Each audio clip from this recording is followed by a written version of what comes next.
everyone, and welcome to my vlog. Today I want to talk about how context, emotion, and listening plays a huge role in our relationships. I'll be using a scenario about a brother and sister who are having a little bit of a problem communicating. I'll break down what's going wrong and share practical advice on how to improve communication through emotional awareness and active listening. Okay, first, let's talk about context.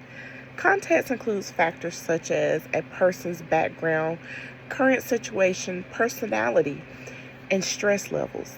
In this case, Marcus is overwhelmed with college and life pressures, something we all can probably relate to, right? Jessica is approaching the situation from her experiencing and assuming what worked for her will work for her brother. But according to McCorbett and Morrison, understanding the context helps us interpret the message and more accurately and how to respond appropriately. Now, we all know that emotions play a critical role in how we express our feelings. So Marcus is not just sharing information, he is expressing stress and uncertainty. And emotions influence how messages are sent and how they're received. When Jessica ignores how he's feeling emotionally, she sets the stage for Marcus to feel like what he's telling her is invalid. Emotionally, validation acknowledges someone's feelings and is essential to building trust.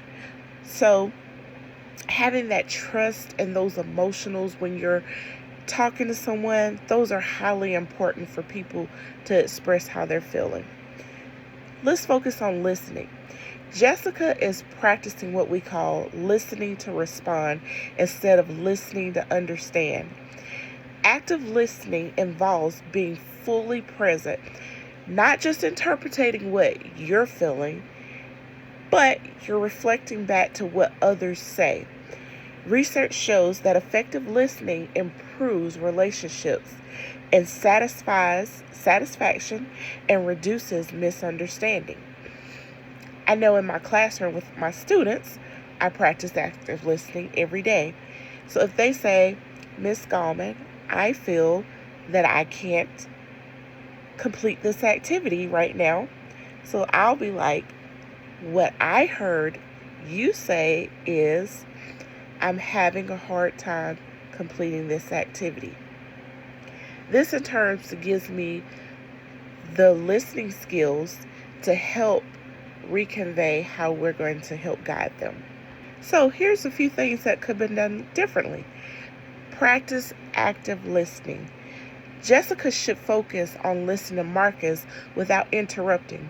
She could paraphrase what he's saying, like, it sounds like you're feeling really overwhelmed right now. This, in turn, validates his emotions. Instead of jumping to a solution, she should acknowledge his feelings. That sounds stressful. I can understand how you feel that way. Next, ask what is needed. Jessica can ask, do you want advice or do you just need me to listen? This helps meet Marcus's needs. And being aware of the context, Jessica should recognize that Marcus is experiencing something different from her. What works for her may not work for him. And most importantly, one of the biggest things that I want to take away is encourage open communication. Marcus can communicate his needs clearly, such as, I just need someone to listen to me right now. I'm not looking for how to solve the problem. I just need you to hear what I'm trying to say.